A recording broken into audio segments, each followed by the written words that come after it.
Thank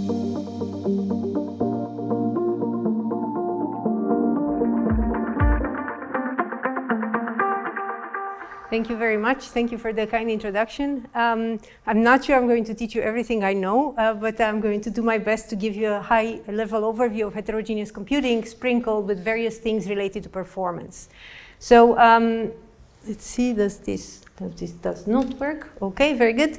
So you already heard all this about me, so I tend to say that I'm a performance engineer. I'm very confused about the microphones now.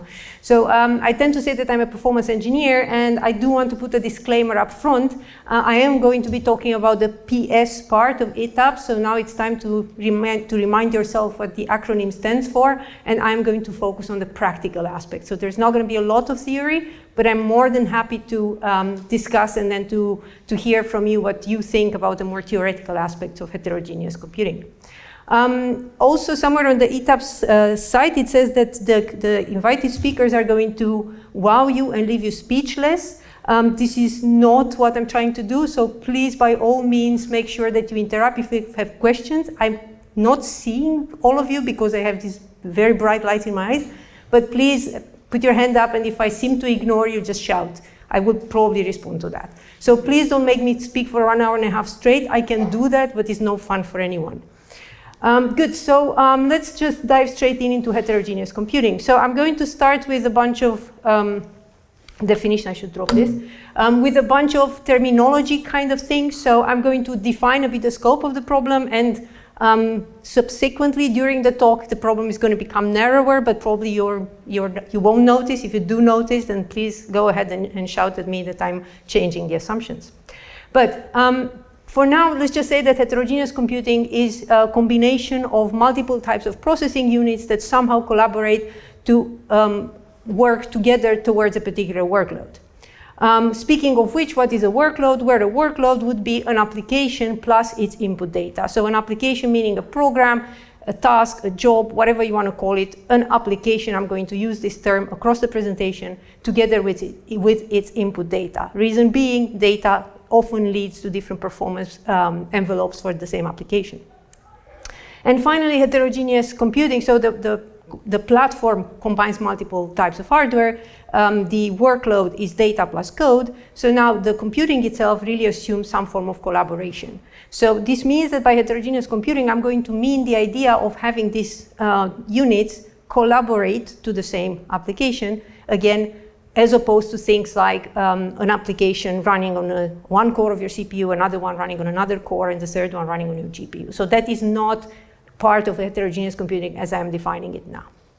Okay, so let's move on. What are different types of heterogeneous platforms? This is a slide that is already by now about 5-6 years old, actually updated with the bits and pieces, but the point is we talk about heterogeneous computing in the context of some form of accelerator, so we always assume by some, let's say, habit that we have a CPU, so a main processing unit, and on top of that we have a bunch of accelerators. And the diversity of accelerators has seen increasing and decreasing trends over the years, but we are now living in a quite abundant landscape of accelerators. So I don't know if anyone, just out of curiosity, anyone here has programmed the cell BE?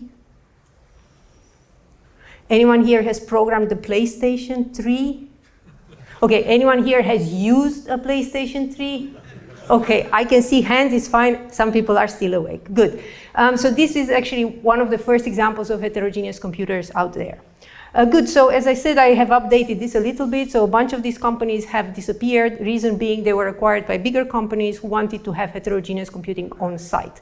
So this is what happened to Altera, then this is what happened with Xilinx, both of them FPGA companies that have been acquired by CPU companies in the hope of generating more heterogeneous processors and therefore more heterogeneous computing. So these are the actors, so to speak. And if you would think of a simplified view of an architecture for a heterogeneous platform, it will be something like this. As I mentioned already, we assume some form of a host. So this is typically a regular CPU, whatever regular means, and a bunch of accelerators. And these accelerators can be diverse, can be of different types, as you've just seen in the slide before. And the whole point here is we would like to program this. Now, a fair question is why? Well, why? Because this turns out to be a very good idea for having high-performance computing. So what you see here is a top 5 from top 500. Everybody familiar with top 500?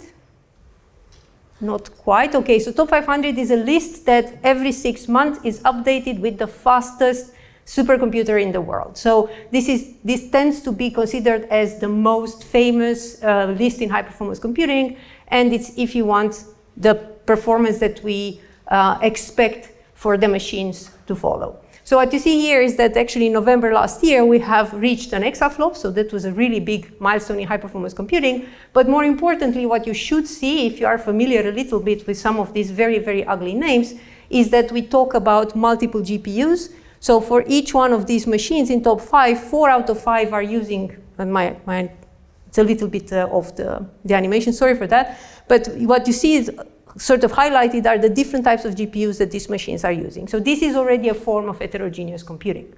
And you see that 1 out of 5 does not have that, reason being that it's already engineered to be heterogeneous by design. So that is the Fugaku machine in Japan.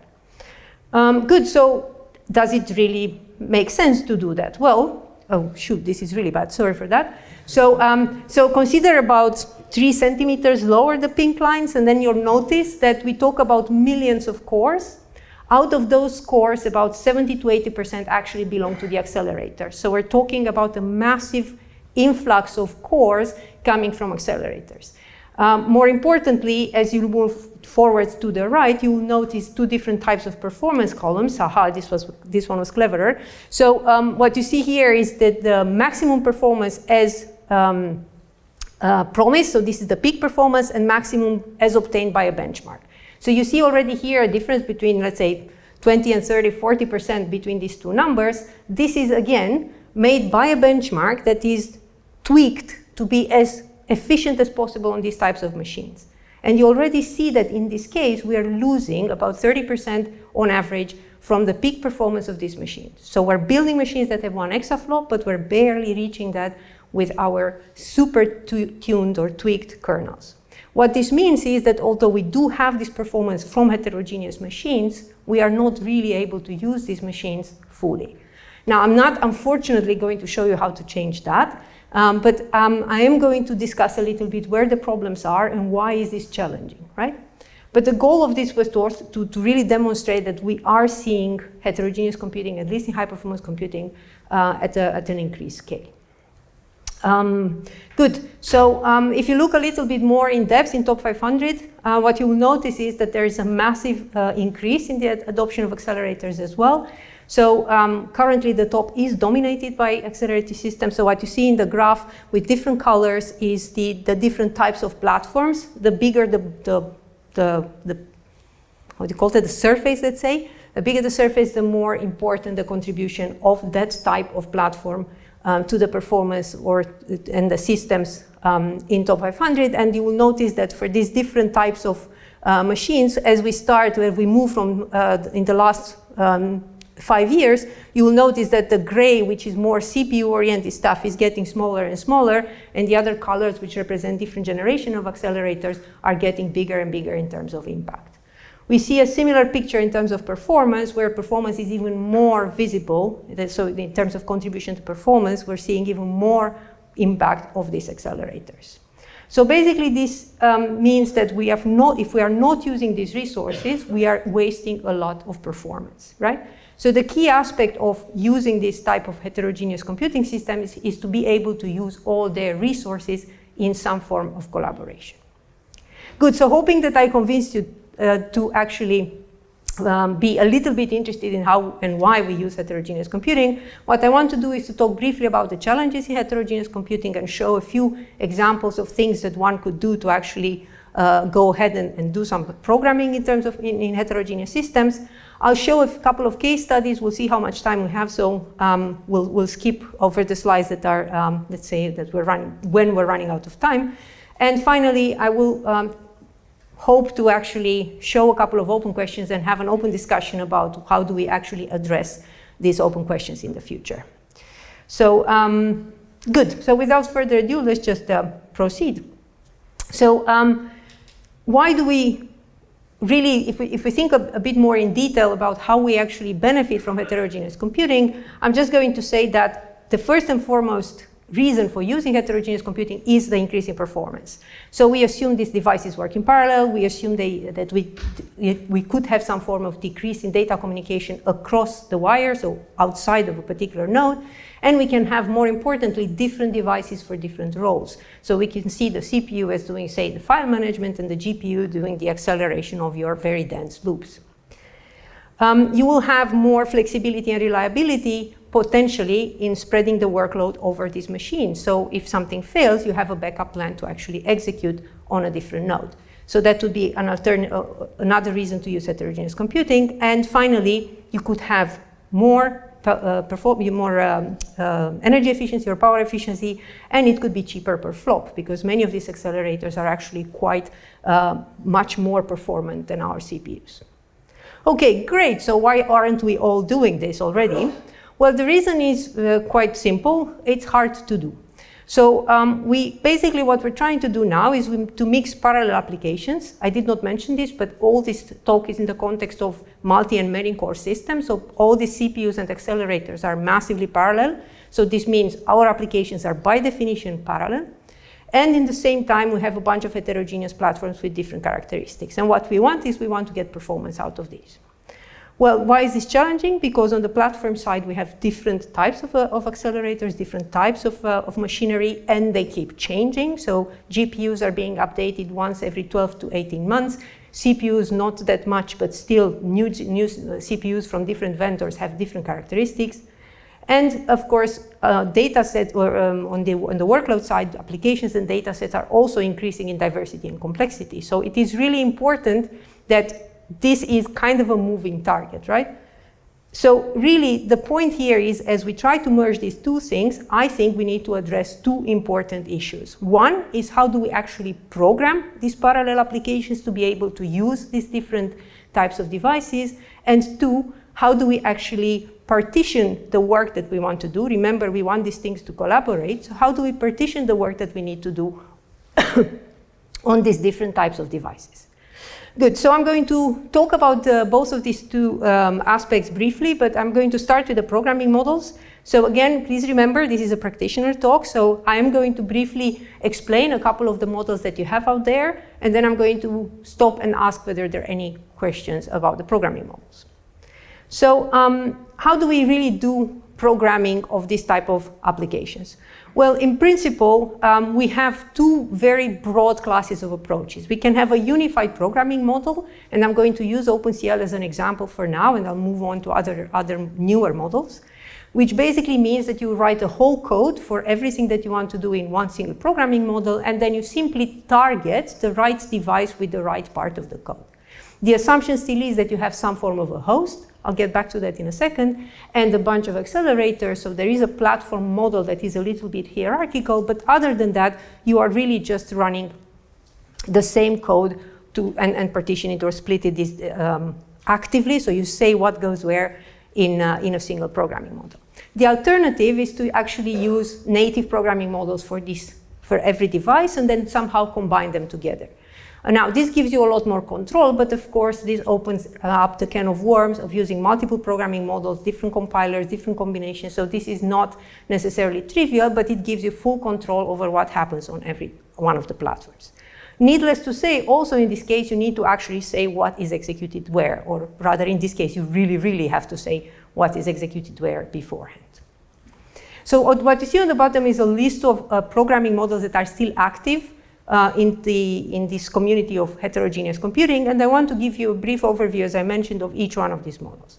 I'm starting with OpenCL because OpenCL was really the programming model that started this idea of having a portable model where we actually run the same code on different devices. So the goal of OpenCL was to be portable by functional portability, so being able to run the code on the same device, on different devices, the same code. More importantly, it also featured this idea of accelerator. So it featured the idea of a device that was being used as an accelerator for the regular code. What you see on the right is a bit of a diagram of how OpenCL platform looks like. So you will probably notice that it is quite generic. So the idea would be, again, it's a host and a bunch of accelerators. They are very generic. And each one of these accelerators can be, in principle, a CPU or the CPU itself, an FPGA, a GPU, another GPU, and so forth. So in principle, you can support these different types of accelerators. Also, you will again write the code for all of them, but you could also add specific optimizations or specific, let's say, triggers for optimizations for these different processors. So what I'm saying is there is some form of functional portability, so the code runs the same everywhere, but this doesn't mean that it runs equally well on all these platforms. Moving on, so the evolution of OpenCL. OpenCL was heavily criticized for being not a very friendly programming model, adding a lot of overhead for supporting all this generic idea of accelerators. So actually, it is not one of the, let's say, tools we are very proud of in heterogeneous computing to use. Therefore, there are various answers, basically, starting from the idea OpenCL was a great idea, but a very bad implementation, not implementation, but rather realization, I should say. And then different alternatives have emerged. One of these alternatives is SQL, which is basically, again, the same idea of rather a single source. Still, you kind of specified what is host, what is device, or at least you really need to say this part is going to be somehow a target for acceleration. So you're still specifying that. But this is now C++, it's unified code. It is quite straightforward if you're familiar with such languages. This is currently a very active field of research, and this is really, SQL is supported by many vendors from large to small. Most notably, Intel is one of the biggest supporters, and when Intel supports something, AMD kind of supports it as well, and so forth. So we expect that SQL is going to be around at least for a while. It's not necessarily pleasant to write code in, per se, but it is still something that is likely to survive for the coming years. Now, on top of that, you have other tools like Intel One API. So this is a kind of a mix of things, a mixed bag of resources for programming heterogeneous computing that has been developed by Intel in the last 3 to 4 years. It contains a bunch of things, from languages to compilers to tools, really debugging and performance engineering tools, which is really one of the trademarks of Intel. And it supports CPUs, GPUs, and FPGAs.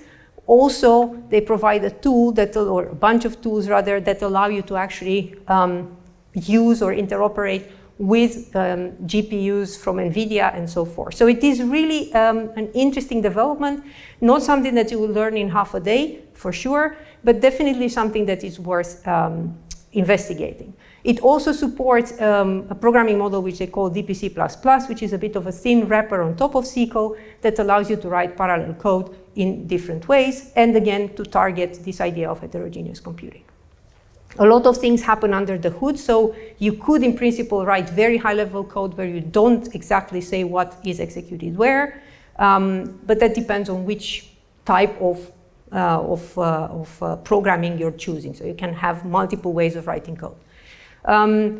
Again, not necessarily high productivity in the sense of having few options and writing code straightforward, but quite a powerful tool, and especially because of the whole ecosystem around it, tools, libraries, and different front ends. Good. So these are the tools that are more on the explicit side. So from OpenCL, which is very low level, to SQL, which is higher level and a bit more clean, to Intel One API, which is kind of offering even higher level of abstraction than the others. Now, if we move to a different approach altogether, there are two other tools two other models that are worth mentioning. One of them is called OpenACC or OpenACC, depending who you're asking. And what this does, it starts from the assumption that when you wrote sequential code, there is some parallelism or some way to actually accelerate that code hidden inside the sequential code. So in principle, you don't need to rewrite it, but rather you need to decorate it with a bunch of pragmas that will allow you to expose where this parallelism happened and say, please offload this to accelerator. Now, there's a bunch of pragmas that allow you to do that. And eventually, what you will program is, what you have to do as a programmer is to identify what is a candidate for acceleration, mark that with pragmas, and now run the compiler and say, please do the best you can with this. If you insist on being a little bit more of a control am I allowed to say freak? Control freak, I'm going to say it. So if you're insisting in that direction, then you can also do that by having these pragmas more and more specialized and saying exactly how you want certain things to be parallelized. This was actually an independent effort, was continued by NVIDIA, and nowadays I think the most obvious support for OpenAC comes from NVIDIA. Their CPU codes are not very well optimized, so it's not really a great idea to use this if you want to actually get performance and have your code in production on anything else than NVIDIA GPUs.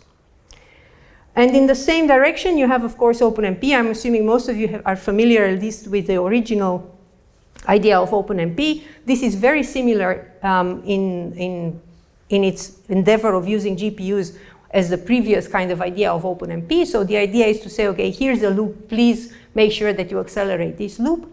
As by comparison with OpenACC, you have, let's say the pragmas are slightly different, and this idea of targeting towards, so the point is you're going to offload something, and you're going to say, please offload this to this target, and please parallelize in this particular way. So it is a little bit more control. It doesn't really just simply say, okay, do the best you can with parallelizing this. And I personally find that the pragmas are a little bit less intuitive. However, at the level of principle, it's the same idea as OpenAC. Here's a kernel, or here's a loop, or here's a region that should be accelerated. Please go ahead and accelerate this using this particular schematic. And again, this acceleration should work, functionally speaking, on both a CPU and a GPU. So these are just a few examples of the models that are out there. Notably, there are many projects coming out of research institutes or labs in the US or at the CERN, for example. All of them have proposed their own ideas for heterogeneous computing. I did not mention them here, but I will include the references in the slides if you're curious. So this is basically kind of the spectrum, if you'd like, from very high productivity, sequential plus pragmas, to very low level like OpenCL with quite some detailed control. So if you'd be to really choose, I don't think I can give you any way to very clearly choose. I'm going to say this: if you are familiar with programming models like CUDA, it is probably easier to start your way up from OpenCL to SQL. If you already have your sequential code, it is worth it to try first some of these pragma-based approaches, just to get a little bit of an understanding of how complicated the acceleration is before you start writing things in a more kind of high-performing type of language. And if you are really just starting to think about what you're going to write your code in, then probably it is worth it investigating SQL or OneAPI or similar approaches where you really go and design your application as a heterogeneous application. More importantly, there is this whole concept of portability across these languages. So if you would be to look at what are the portable programming models, which is a rather orthogonal direction with the kind of classification I wanted to give on the previous slide, then what you're looking at is two types of portability. Functional portability, which is this idea that you write once and run everywhere. This is supported by things like OpenCL, by OpenMP, by OpenAC. In principle, these are all languages that are retargetable, so you could actually run on different types of platforms. Other languages where you really split things between CPUs and GPUs, so things like CUDA, for example, is not going to fit here. However, one of the biggest challenges that remains in this heterogeneous computing field is this concept of performance portability, which is the idea that you will have the same code running equally well on different platforms. Now, performance portability is, let's say, one of these a bit of a holy grail in the field. And this has been tackled in many different ways, and I don't think we yet have a solution. So none of the programming models I mentioned here are, in the strictest of senses, performance portable. That is, you can't guarantee that you get the same level of performance on different devices. But this can be because of many reasons. One, it's not very clear how we define that the code should be the same. So in some cases, you will see studies where you see that it is acceptable to actually tweak the code a little bit depending on the hardware. So similar code or the same code, this is a little bit of a point of discussion. There are no metrics to assess performance portability, and it's very difficult to compare the performance of different platforms. Therefore, it is very difficult to assess some form of guarantees of best performance. So performance portability is a topic that goes up and down in fashion, and I think now it's a little bit at a low point, but I think it is one of those concepts that you will find emerging every time you see things like heterogeneous computing or heterogeneous programming models. So if I would be to summarize the aspects, so remember I was mentioning that we have to handle two things in order to be able to do heterogeneous computing in a kind of a systematic way. One is programming, the other one is partitioning. So I'm going to summarize the programming part. We have different types of programming models. So heterogeneous agnostic programming models are the ones where we really try to not think about the infrastructure as devices and hosts, and rather want to allow the system somehow to split them effectively or efficiently. We have heterogeneous aware programming models, and those exist in various forms. I gave a couple of examples, but many, many more exist. And I have to say that in principle, I think the biggest advancements that we've seen in heterogeneous computing are actually those domain-specific tools or libraries, or if you think you're about machine learning training, for example, those are, let's say, tools or frameworks that use heterogeneous computing without the user noticing. So we see a lot of this happening in the backend, and this idea of best effort in providing tools that once accelerators or heterogeneous computing is available on the hardware will allow you to actually use that seemingly without knowing it's there.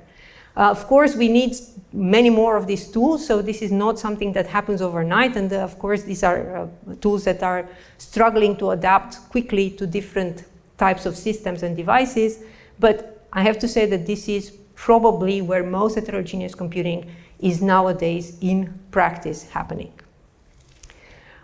This is a good moment for a break. Go ahead. Yeah, you mentioned this performance guarantee. How should I imagine that? It's like the level of parallelism, or it's like local term, or you know, user experience or something like that? Because I mean, performance is very vague. That is a great question. Thank you. So the question is, what am I meaning here by saying performance guarantees? So as I mentioned already, I'm coming a little bit more from the high performance computing world. So what we're talking about is basically flops, or your latency or your throughput, whichever metrics is of interest. So if you think about performance portability, it means that if your CPU achieves 60% of its peak performance, then I want to guarantee that with the same code, your GPU is also going to achieve at least 60% of its peak performance. And for those of you who are a little bit familiar with this, you would know that this is a very difficult feat to achieve. And therefore, this rule has been relaxed. There is work, again, that I have some slides on this in the back, so if you're curious about this, you can take a look in the slides that I will hopefully publish somewhere. So you will see that there is this idea of a metric for performance portability that assesses exactly this. So basically provides a combination of performance portability across multiple platforms and gives a score to a particular application. So that is the best we can do right now in terms of saying performance portability. Does that answer the, okay, thank you. Other questions?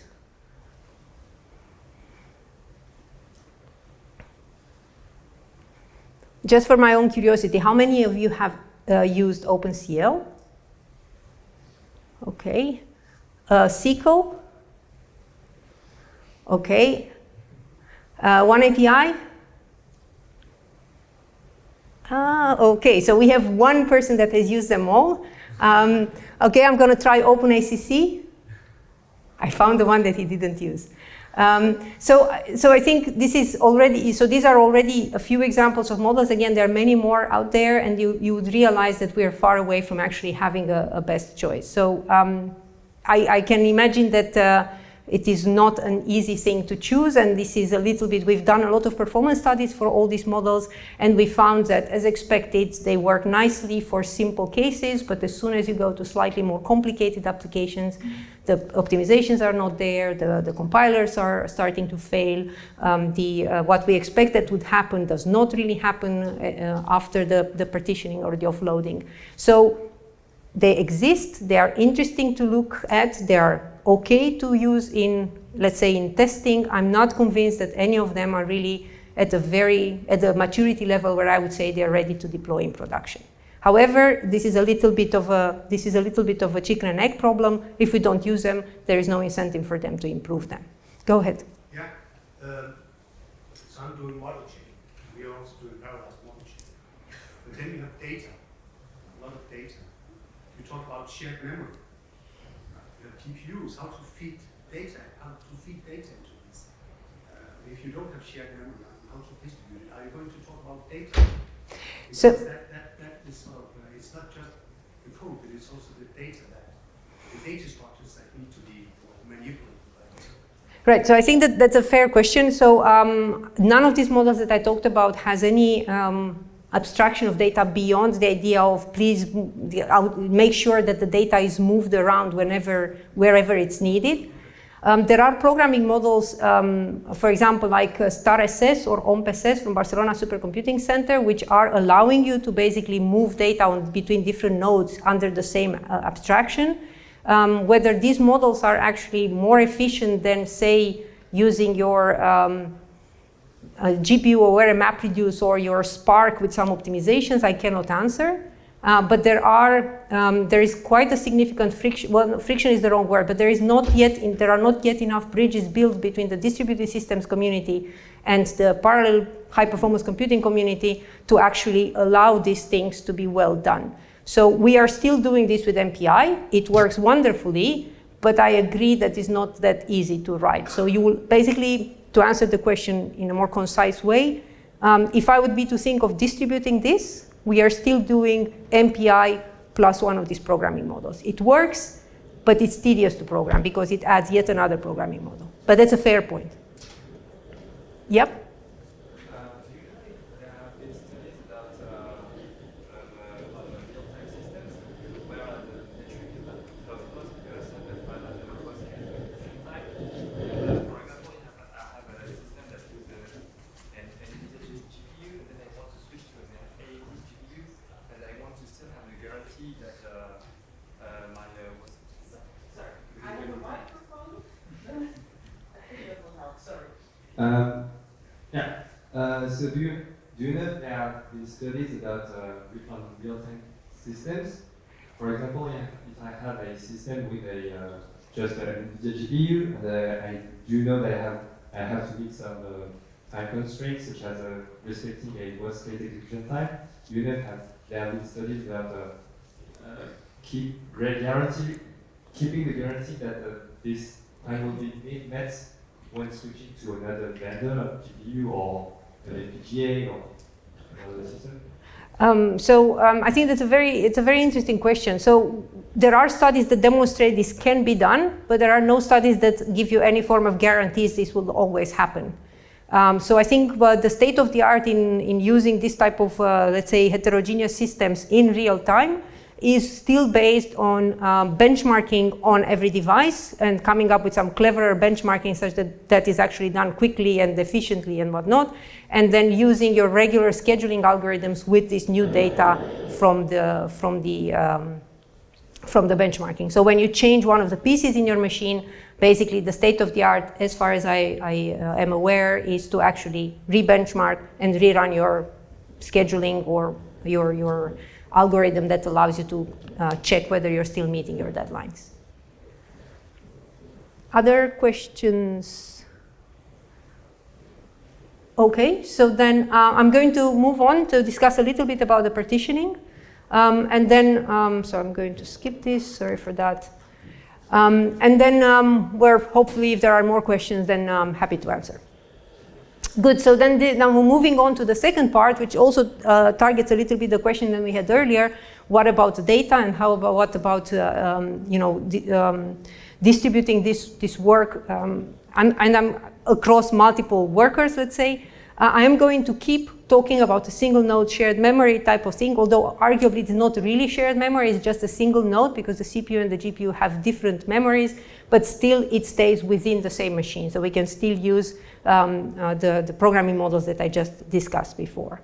So I'm going to talk about a simple example where we have a CPU and a GPU, but most of the results that I talk about here have been extended to single CPU, multiple GPUs, and some of them even to a distributed system using, as I mentioned, some form of low-level communication libraries like MPI. So let's try to do this a little bit more interactive. So again, the goal here is to partition an application between the CPU and the GPU. The idea being we want to get the best possible performance out of our heterogeneous systems for this given application. So I'm going to test you on 3 different kernels. Hopefully all of you know a little bit how the kernels work. They're very simple, so I'm sure you have seen them before. And then we're going to try to vote what is the best execution model that we can think of. So the first one is a dot product. You can assume 2 large vectors, and we're going to try to do the computation between the dot product calculation between these 2 vectors. And the question here is, for the room, which machine is best, the CPU or the GPU? So who thinks the CPU? The CPU? Who thinks the CPU? Okay, we have a couple of people that are a little bit thinking in the direction of this must be a trick question. Okay, who thinks the GPU? Okay, very good. So drum roll. So what you see here is a performance graph. Horizontal axis is the distribution between the CPU and the GPU, and the 3 different colors, the green, the red, and the blue, I hope those are visible, are the GPU execution time, the data transfer, and the CPU execution time. So data transfer is basically the time is taken, the data to be moving across the device from the host to the device and back. So what you notice here is that in fact 100% of the CPU is the actual best execution time. And if you would have chosen to run this on the GPU, this is about the size of the performance that you would have lost. So well done those of you who thought the CPU is better. Now granted, I did not ask you the full question in the sense that I kind of hid the idea of data transfer, but in fairness, many of us, when we use GPUs, tend to forget about it. So this is an example that partitioning matters, right? So we tried here, this is the static partition we tried, and you'll see that we have quite a significant performance loss if we use the wrong machine. Could you just repeat again? I mean, what was TG? So TG is the execution time of the kernel on the GPU. So TG is GPU, TC is CPU, and TD is the data transfer. The time is taken for the data to move to the GPU and to move the results to move back. So GPU is not good? This is right. The GPU is good, but if I take the GPU plus the data transfer, it... So if I take the data into account, here the data transfer into account in this particular machine, this becomes a performance problem for the GPU. So does it matter how big these matrices are? I think that is a very important question. In this particular case, of course, in all cases it matters, but the problem is the data transfer is a function of how large the matrices are. So the more I move the data, the bigger the red bar is going to become. So I'm not going to win anything by increasing the size of the matrices because the data transfer is still going to be a bottleneck. However, there are newer machines. So for example, NVLink from NVIDIA is a bus that allows you to do about 10 times more, to have about 10 times more bandwidth. Therefore, that bar can be 10 times smaller. So in that case, things become a lot more competitive for the GPU. But when you say CPU, it's a single core CPU, right? In this particular case, it's actually a multiple cores. I think it's an 8-core CPU, but it doesn't really matter, right? Because it's not a problem of CPU versus GPU, because the green bar is pretty much all the time better. So you're always going to win on the GPU in terms of performance. But when you add the data transfer, this is where the performance breaks. Okay, but let's try. So let's try a couple more of such applications. So this is separable convolution. Same question. Now you know about the data transfer. So what do you think, CPU or GPU? Who thinks CPU? Who thinks GPU? Okay, so there's still hardcore believers. You're right, so things are starting to look better for the GPU. So you're seeing that now we're not actually seeing an application where 100% of the workload should be executed on the CPU, but we rather have about 70% on the CPU and 30% on the GPU. And again, these numbers really depend on the performance or the capability of your three things, the CPU, the GPU, and the bus between them, to actually give performance. So if you change the machine and you have a slower bus or a faster bus, or you have a slower GPU or a faster GPU, these ratios will change, which means that we really need solutions to have this partition done in a more kind of systematic way rather than trying all possible partitionings. And then finally, I'm not going to test you because by now you probably have learned this. These are all trick questions. So this is a matrix multiply. So you see here, for matrix multiplication, you get a lot more of the workload on the GPU rather than on the CPU. And quite importantly, if you have large enough matrices, this can be a GPU-only application. It should be really large matrices and depends a bit of the capabilities of the system. But in principle, this can be more than 90% executed on the GPU. So what do I mean by workload partitioning? I mean, how do we know what goes on the CPU and what goes on the GPU? Yeah, so how do we actually do that partitioning? So in principle, there are two ways in which this has been done. One is static partitioning, in which we make this allocation beforehand. This is pretty much what you've seen in the graphs before. Or dynamic partitioning, in which we, at runtime, try to decide what goes where. And then basically hope that we kind of converge towards a stable state for the application at hand. So in terms of advantages and disadvantages, so in principle, static partitioning should be something that we can calculate beforehand. This means there is little overhead in the partitioning itself, but it's not applicable for all applications. So not all applications can be partitioned this way. Dynamic partitioning is pretty much universal, so we can run this at any time. It does respond quite well to things like performance variability, but of course there is some overhead that comes with such dynamic partitioning because we need to take decisions at runtime. That's a perfect time for a question from you. Please go ahead. Wonderful. Because when you showed me this dot thing, I thought, oh, that's matrix multiplication. Because that was one row and one column, and then you showed me afterwards that matrix multiplication behaves differently. So what's the difference between the first example and this matrix multiplication? You're doing that is a fair point. So you're doing less computation in a dot product than you do in the matrix multiply. So if matrix multiplication would be, for example, implementing using some form of tiling, that would be much better compute per byte transferred ratio. So that would give you a you do more operations per byte that you're transferring. So the matrices that you're transferring are being used multiple times in your computation. And that's where the GPU then is. Yes, because you're amortizing the data transfer, right? So you're transferring the matrices, you're transferring all the rows and all the columns, but you're not using them only once. You're using them multiple times for the whole product. Okay, so basically this is the difference I mentioned already, the difference between these static and dynamic partitioning. So what I want to show you is an example of how we can do static partitioning in a kind of systematic way using the capabilities of the hardware and the simple model of the workload.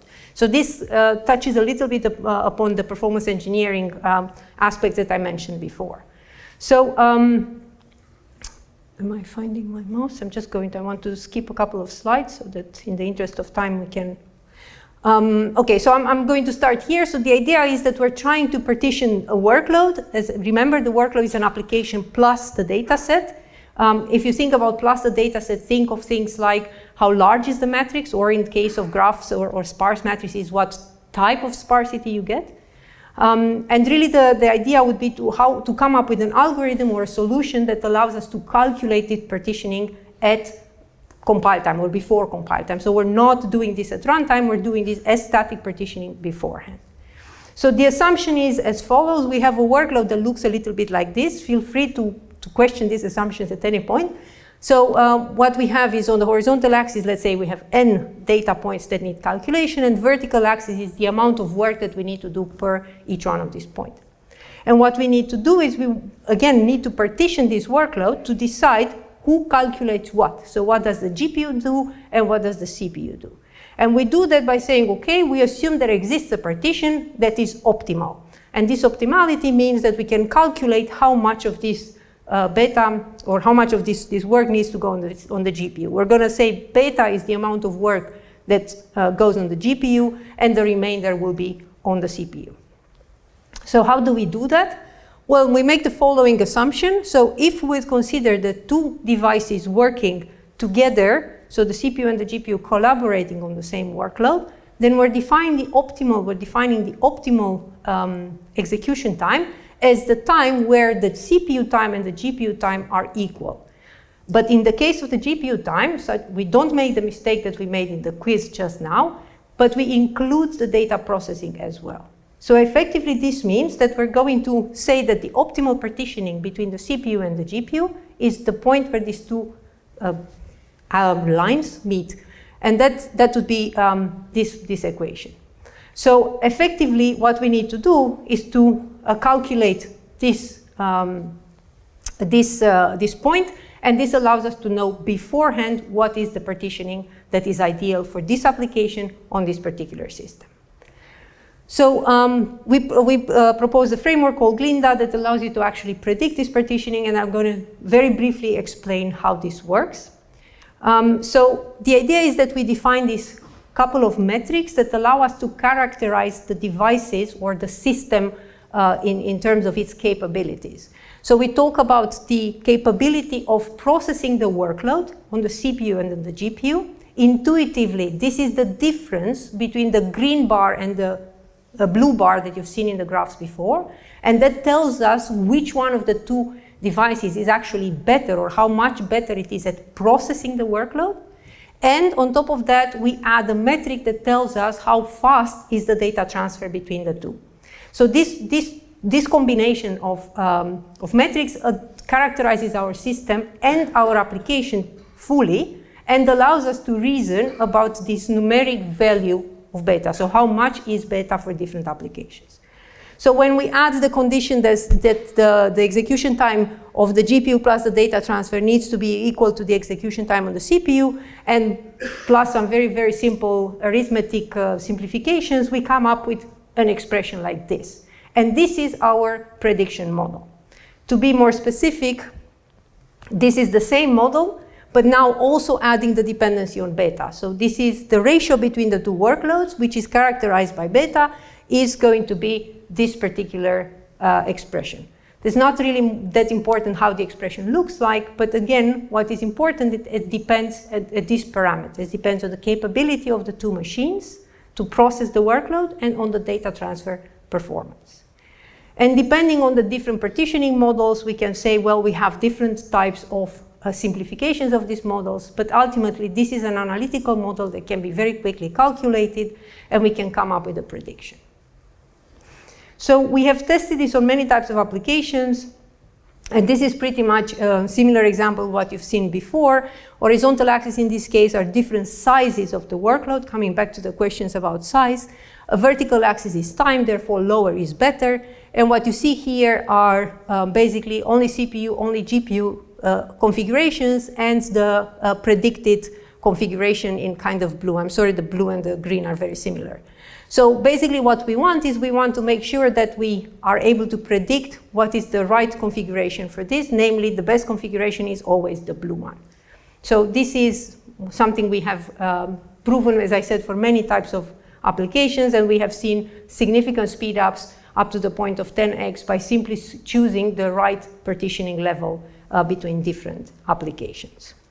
So what does this mean? So these are results. We can come back to that if you have specific questions. But what does this mean in practice? how do we do this? Well, in practice, what do is we benchmark the application, we benchmark the platform to collect these capabilities. We feed this into the simple analytical model that I just mentioned. We calculate beta, and then based on that, we make a bit of a rounding to decide how to split the workload.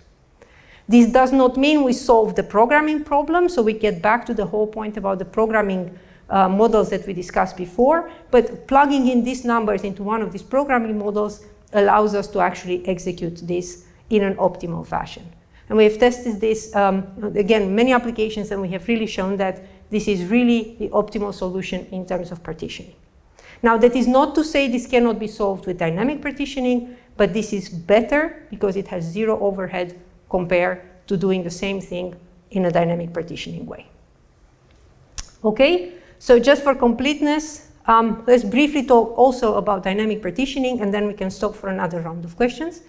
So again, dynamic partitioning means we take decisions at runtime, and there are notoriously a couple of programming models that have been very famous in this field. They are StarPU and OMPSS. StarPU is from Spain, StarPU is from France, OMPSS is from Barcelona. They have very similar assumptions, very similar principles, but they vary in the way the front end works and in the way some of the optimizations in the back end work.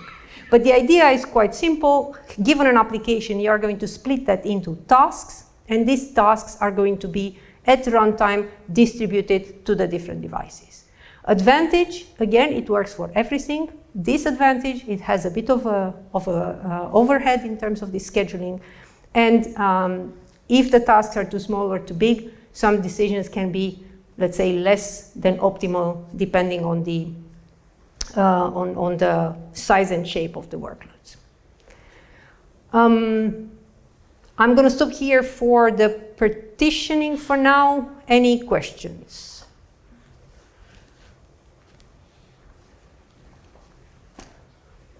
So in your equation, you basically equalize the time required for the GPU time and the CPU time.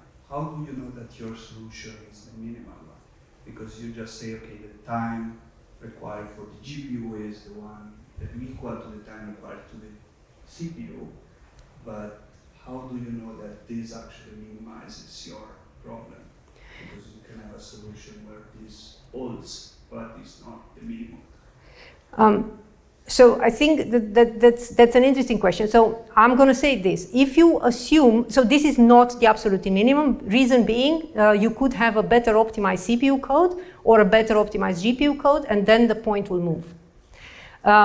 However, if you assume that both of these devices can contribute, then the point where at the particular ability of this current version of the application, the point where they are meeting is the point that for this instance, for this implementation, will be the point that is the minimum between the two of them. Because otherwise, if you would go, and if you will spend a little bit more time on the CPU, then the GPU will be idle, and the opposite.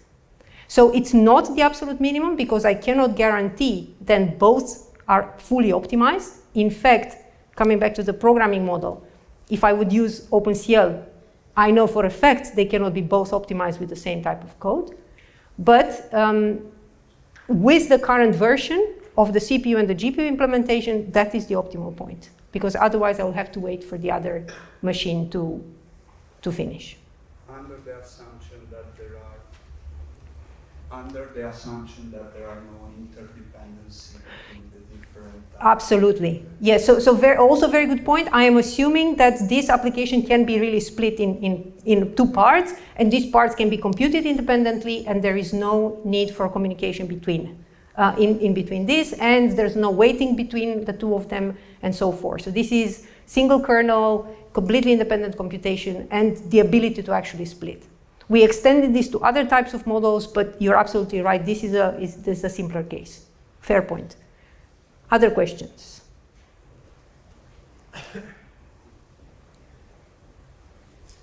No? Okay. So then, I'm going to again skip this animation. And I am going to mention that actually coming back to that to the points, there is also quite a lot of work in actually combining a bit of static partitioning with a bit of dynamic partitioning. And we have done some work on a system called HiGraph, which is basically doing graph processing across CPUs and GPUs using a dedicated runtime system. I don't want to mention more than the fact that this has actually posed quite a few challenges in allowing this to work efficiently on both machines. And this is an example in which certain transfers are necessary, and then there's a lot of engineering needed to allow these data dependencies between the two parts, the CPU and the GPU, to actually be solved. So just specifically what we wanted to do was, given a graph algorithm and a graph as a data set, we wanted to be able to run this graph processing algorithm using both the CPU and the GPU in the same time. And that means partitioning the graph, splitting the graph in between the CPU and the GPU, but we could not avoid for many of the algorithms the need for actual communication during the graph algorithm. That meant we could not really do static partitioning, so we had to do some form of dynamic partitioning. And we've done that using a specific, as I said, a specific runtime system with dedicated properties that allows us to simplify or to hide a lot of this communication transfer between the CPU and the GPU.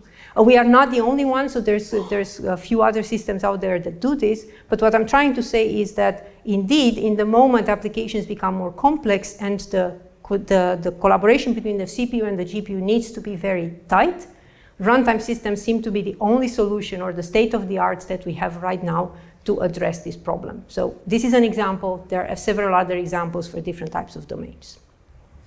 So again, in the interest of time, I want to show you a different angle of heterogeneous computing. But before this, I would like to summarize that in principle, when we talk about workload partitioning, we talk about these two main classes, static partitioning and dynamic partitioning, and we really need to choose the right one depending on the workload. So static partitioning is better in terms of no overhead and ability to know beforehand what is the performance you're going to obtain, but is not applicable all the time.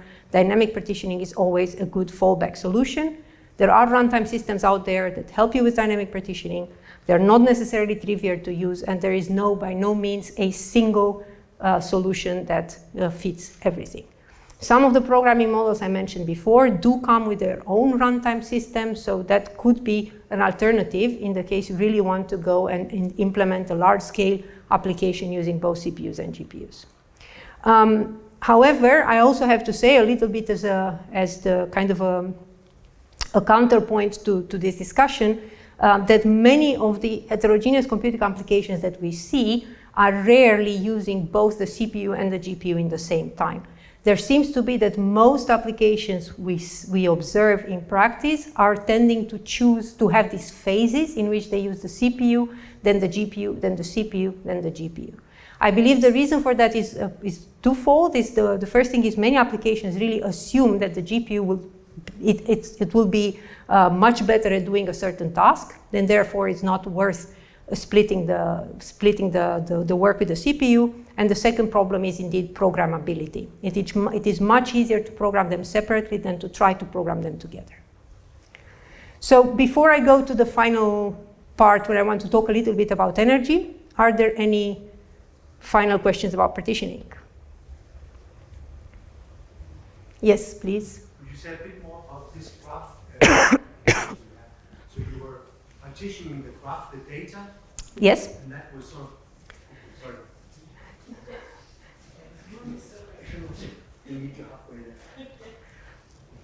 Yeah. So maybe you could say a bit more about this platform, because it looks like something I could see state traces there. Right. So you are partitioning this graph. So we are communicating into different. Right, so we are partitioning the graph, and then we partition the graph into blocks. These blocks are, depending on the algorithm, these blocks are grouped, let's say. Was that the host doing that partition? There must be some processing unit that's doing this partition. So the we consider this partitioning as part of the pre-processing. So we are basically, but it's relatively cheap, so it's not a very complex partitioning, but we are splitting the graph into these groups of vertices or groups of edges, depending on the algorithm, and this become kind of units of work. We put all these units of work in a queue, and then we take the beginning, so these are independent units of work, and then we take we kind of fetch work from this queue with the two devices, let's say from the two different ends of the queue. Let's just say it like this. So we're basically kind of consuming this data concurrently on the CPU and on the GPU. And there are two important problems, right? One is we need to overlap the computation with the communication of the data between the two, because there's certain data that needs to be, let's say, synchronized. And that is something that we do while we're computing other chunks. So this is one thing that it's one bit of engineering that is quite important. And the second problem, which I did not mention so far, is that we need different data storage formats, in-memory formats, for the two devices to be optimal. So that is a second complication.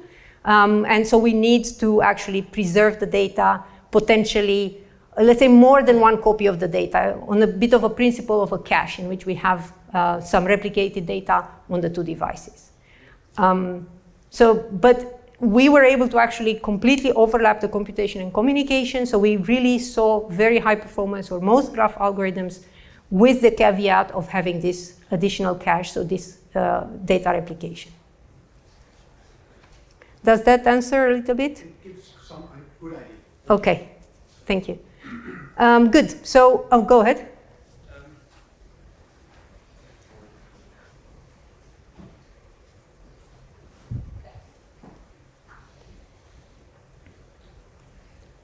So I was wondering, you also mentioned that for the graph that you were also overlapping communication computation. Is that also something that is doable to incorporate in the models for the static, how you apply the work between the CPU and GPU?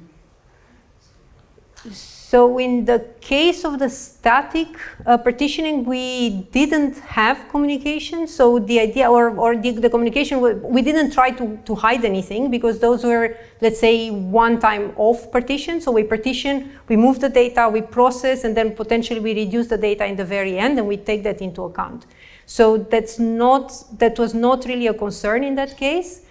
Simply because that's what we did, right? We amortize the data transfer by saying data transfer is a penalty that we put on top of the GPU execution, therefore this needs to be taken into account. So we didn't overlap it in any other way but to say this is a penalty, so we need to compensate by doing some of the work on the CPU. Does that answer a bit the question? Yeah, that makes sense. Okay, thank you. Okay, so I'm going to show you some final results on energy, kind of building a little bit on the last point I made, that many applications, in fact, are programmed to use the CPU and the GPU alternatively, or in phases. So what we did here was we wanted to investigate whether there's any benefit in doing some form of energy harvesting, in other words, to reduce the energy consumption of a heterogeneous application while not sacrificing any of its performance. So the intuition here is that we have these tasks that run on different processors, and in the moment a particular process is idle, we can reduce its frequency to a minimum and keep the other one active, thus, in theory, not reducing the performance in any way, because the idle processor can afford to have a lower frequency, and keeping the system going this way. So in order to do this, we use something called DVFS, so dynamic voltage and frequency scaling. Is not that important, but it's this idea of lowering the frequency of one of the two machines in the system. So how does this really work? We created a small framework that actually does this automatically. And what does it do? Well, it will analyze applications, and I'll explain that in a second. It will identify these different phases in which an application enters. It will choose, based on a particular policy, what to do when a phase happens, and then we will kind of apply these optimizations as long as the application is running. Again, the idea is that we do this at runtime. We look at the utilization of one of the processors continuously to check whether they're in which state they are. And then we have these policies in which we predefine, but we can learn them in many other ways. So these were just a few examples of policies. How do we do state detection? I already mentioned, so we're looking for these different aspects of the different processors, specifically indicators of utilization. And then we provided we let's say, proposed 5 different phases of these applications. So you can see them here. So CPU or the GPU or both are idle. They're both busy, or the CPU goes into a state that we call busy wait. If you're curious about that, we can talk about this a little bit later. And the idea is that we want to continuously monitor and detect these stages. So I can skip that also in the interest of time, but I promise I'll show you prettier pictures. So this is pretty much how the whole system works. So we detect the state, and then depending on the different, by detect state, I mean we monitor and we see the utilization of these devices. And then depending on where we are in this graph, we define the states that we care about. And for each one of these states, we have in different policies, different actions. What are these actions? Well, we can say, okay, for example, if the CPU is idle and the GPU is active, high up with the frequency of the GPU and lower the frequency of the CPU, and the opposite and so forth. So these are very simple examples of policies, and we can do this again at runtime. I'm going to actually show you results for 5 different policies, but the policies are really not that important. But I want to show you an example of how this really works in practice. So what you see here is matrix multiply running on a specific GPU.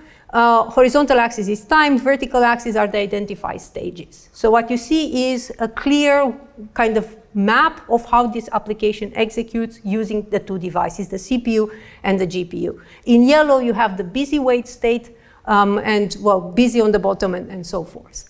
So what we want to do now is to actually have our framework apply the policy on top of these actions. What does this mean?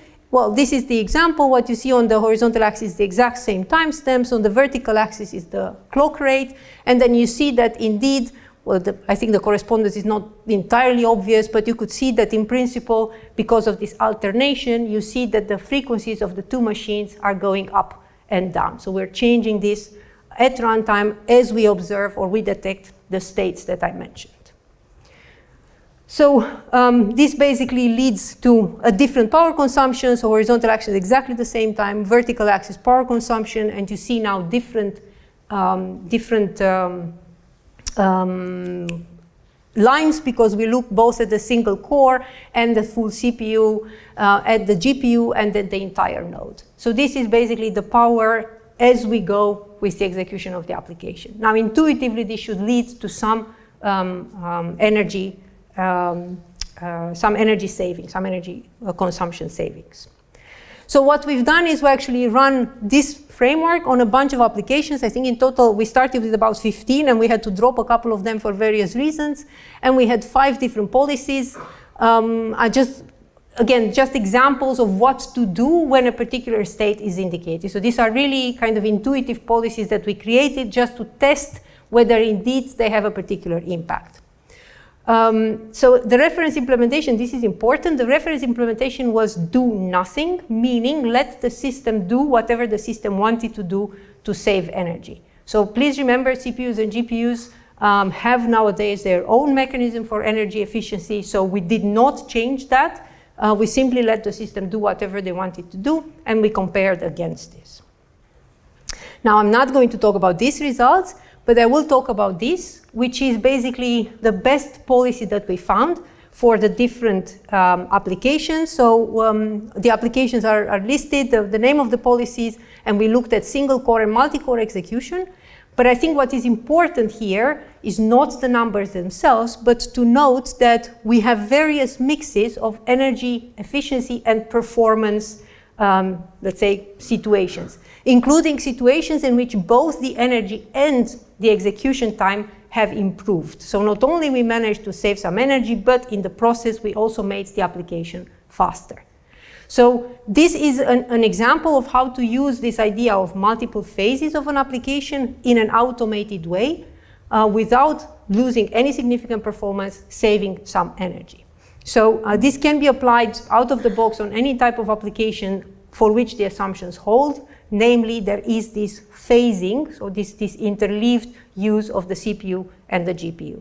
And this allows us to do this energy optimization. So this idea was in the context of a project that looked at energy harvesting, so basically saving energy without losing performance. But of course, this opens a lot of interesting questions to how much can we do with this? Can we start looking into cleverer policies for power budgeting or energy budgeting, or even performance versus energy kind of requirements? I'm going to go to very briefly to the conclusion, and then I'm open for questions for this part or in general for the entire discussion. So basically, we have talked a little bit about heterogeneous computing. So I'm going to say upfront, heterogeneous computing works, and it is likely to stick around for a while because we see more and more devices coming up and more devices coming up as accelerators. So it's very unlikely that we're going to get rid of this, at least in the foreseeable future. It is also one of the most impactful techniques we have seen for high performance computing. So as I've shown you, top 500 is really dominated by accelerated platforms. We have many programming models that support heterogeneity in some form. They're not necessarily the easiest to use, but we are moving towards a standard in C++, and that will allow to actually, once you kind of understand how you want to handle the heterogeneity in your application, that will allow for a fairly easy transportation or translation to this type of programming models. And there are also high productivity pragma-based models that allow you to actually quickly test whether acceleration is something that is worth for your application. Again, worth in terms of performance. Performance does depend on how you partition your application, and then again, I want to mention that there is a very good point to make about how do you partition things, how do you move data, and scaling up is not a solution, is not something that we know very well how to do. We are still living in a world in which we either scale vertically or horizontally, and we have very different tools for these two different types of scaling. So that is a fair criticism, and I think there's quite some let's say, enthusiasm to go in the direction, but there's no clear solutions yet.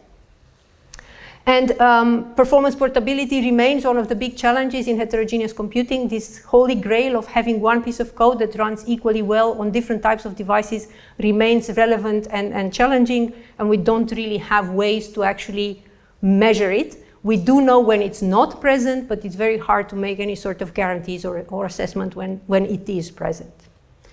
Where do we go from here? So as I said, heterogeneous computing is here to stay. We see more and more hardware devices emerging and more applications, especially larger scale and more complex applications.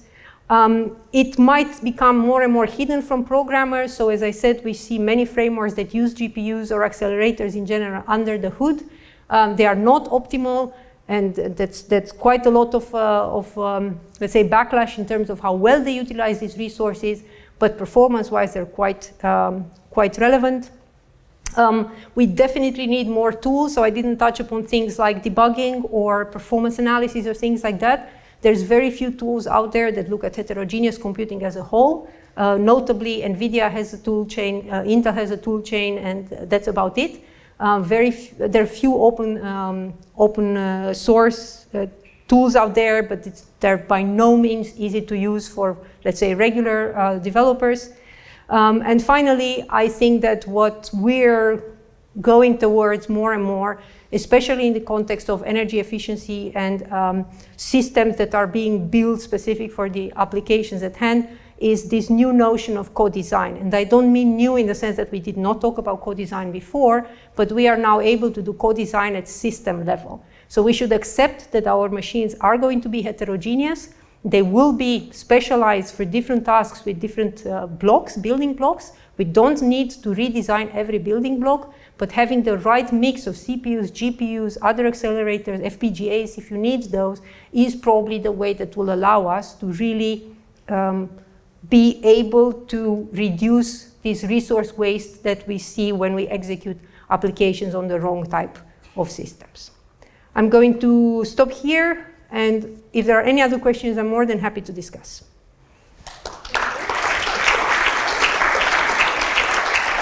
So this gives more time to others to think of questions. Right. So you had some example that you mentioned where you're both saving on energy while improving performance. Does this assume some sort of energy cap on all your devices so you can just redistribute instead of having infinite energy to give out? So I'm not sure I heard the first part of the question. So you had a few examples there where you said that there's cases where you can improve energy efficiency and increase in performance of the system at the same time. Would this not require some sort of energy cap on the whole system that you can't cross? So you could just redistribute how each component is spending the energy instead of having access to infinite energy? So I think, in this particular case, the problem is our reference is unknown. So again, the reference is let the system do whatever they want to do. So we are comparing against that, and we don't know what the system did.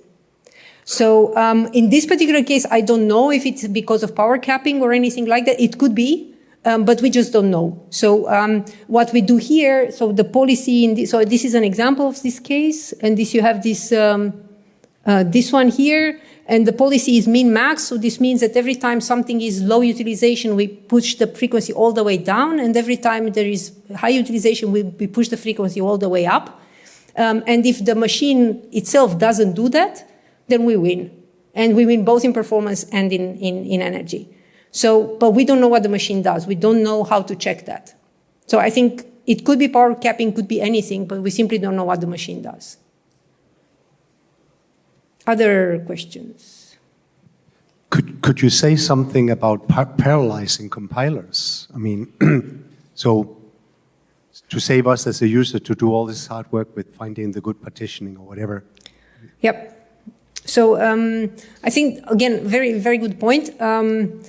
Maybe a couple of things. So for example, I talked a bit about OpenAC. So OpenAC has the ability to, so it is, you can have a mode in which you say, please take this part and make that a kernel. And you don't know how it, we know how it does it, but it will do the best effort to parallelize and accelerate that on the GPU. So that works quite well for simple applications, but it doesn't work for more complex application or things like that. So then it will simply give up and it will create very, very, very bad code. So in that sense, there is some progress there. Of course, OpenMP is another way of doing this very simply with the intervention of the programmer.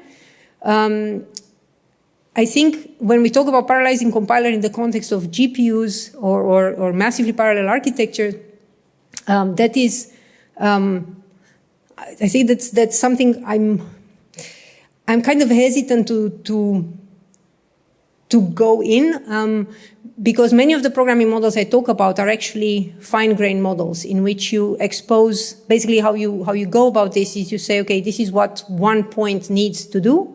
And now please launch this as a full parallel 4. So it doesn't really go into the direction of the opposite, where you want to really extract parallelism for a given loop or things like that. I know that there is a lot of work in polyhedral compilation that works nicely for many applications for both CPUs and GPUs. So there are applications there. And I know some of them had made it to the compilers, but I haven't seen any of that really used for the accelerator side. So I'm not familiar whether any of these tools have made it into the actual compilers, for example, for OpenAC or for other models. So I know that's a kind of vague answer, but I think that solves a little bit the part of creating the CPU and the GPU code, but it doesn't solve the partitioning part at all, or I haven't seen any work done in that direction. Other questions? I have a question. How do you consider potential properties of the graph or other data structure that you have in your input? Because you are partitioning this graph or the complex structure, and maybe in these boundaries you can need a data that is the other, let's say, other component of this graph or something like that. That's a good point. So we've done quite a lot of work in graph processing. I didn't mention it here. I wanted to mention this particular project because this is really about heterogeneous computing. So it's really enabling heterogeneous computing for graphs. And actually what I didn't mention was that for many of the applications we've seen, the partitioning was often very heavily in the direction of the GPU. So we observed that the GPU was much better at processing many of the graphs we had than the CPU, and therefore the CPU would only get a very little part of the application. So we did look at different ways of partitioning the graph, but ultimately that was really not the scope of this particular work. So yes, the partitioning could help a little bit, but it will not be significant. Or at least for this particular application, this didn't go to let's say we could create pathological examples in which you could have very bad partitioning or very bad storage for the GPU, and therefore you would see the CPU get more of the work. But what was interesting for us was really to enable this, so to allow basically any user to decide how they want to use for what they want to use in order to partition the graph. So how to do that. So what is maybe more important here is that there is one side effect of this work was to actually allow the CPU, the heterogeneous computing application to work in the case of very large graphs. So one of the limitations we have on GPUs, still discrete GPUs, is the limitation on the memory capacity. And this application enables you to run very large-scale graphs, still benefiting to the best of the abilities of the GPU in terms of memory by using the GPU and then having a fallback on the CPU for the part that simply doesn't fit. So that was basically the best case that we've seen for this particular work. Other than that, I can say that for most applications, the CPU's contribution was not very large. I hope this answers a little bit the question. First, thanks for the insightful and entertaining tutorial. I have two questions, actually. The first one is about the programming frameworks. So most of it is about partitioning. And I was wondering whether the community is also thinking in introducing some synchronization into the models. And the second one is more as a curiosity about how you measure whether there are any perks in measuring energy consumption. I know that in measuring time, there are perks like, the garbage collector or the compiler can do something. So, yeah, thanks. Okay, so I'm going to start with the second one. So in terms of measuring energy, there's a lot of issues. So what we used here is a mix of external and internal performance counters. So we could look at what the machine actually tells us that it's consuming. So it's sampling. So we're sampling every 10 milliseconds. We've also looked at 1 millisecond. So we basically collect power samples, and that's how we estimate energy. So that is what the machinery reports, and we also looked at the performance counters of the node, which are external counters that look at the kind of aggregated power consumption of the entire node in a supercomputing cluster. This is all programmed in C, so we didn't have any issues with garbage collectors or things like that, so this is very low-level measurements. We know that these performance counters are not fully accurate. I mean, there's a lot of work that shows that. But for there is no other solution right now for measuring at this low level. So the short answer is yes, there are many perks. There is a state of the art that we all use a little bit like lines of code. We know it's flawed, but there is no better solution at this point. There is a lot of instrumentation that is being developed, so really hardcore kind of measuring devices, but that's by no means kind of a mainstream type of approach. So that's for the second question. So first question was whether the community introduces synchronization. You mean synchronization between the devices or? No, more like semaphore or logs or monitors for concurrent programming. Ooh, okay, so so let's put it this way. So I'm wondering now whether there's any kind of implementation on the heterogeneous level for these things. I haven't seen any. I think so the primitives are really three different types of primitives. Primitives on the CPU, primitives on the GPU, and primitives between the two. And those primitives between the two are quite clean, let's say, but they're not as complex as semaphores or things like that. There's basically some form of synchronization that is, so the way it works, right, is you push work into a queue and the queue is in order.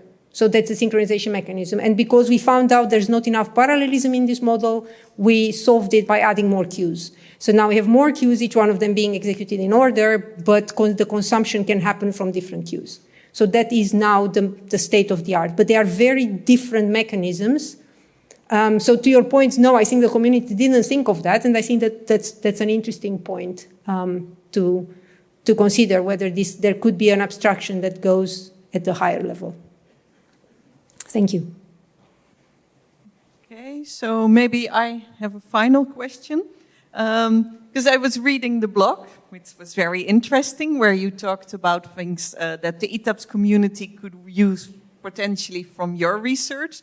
Now, you've been here the whole day. Was there anything where you say, oh, this is what I learned today, and I will look into how I can use it in my research?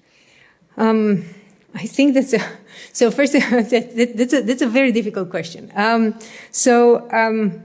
First and foremost, I attended a couple of talks, and they were very theoretical, so that made me very, very, very aware of how actually applied my research is, my work is.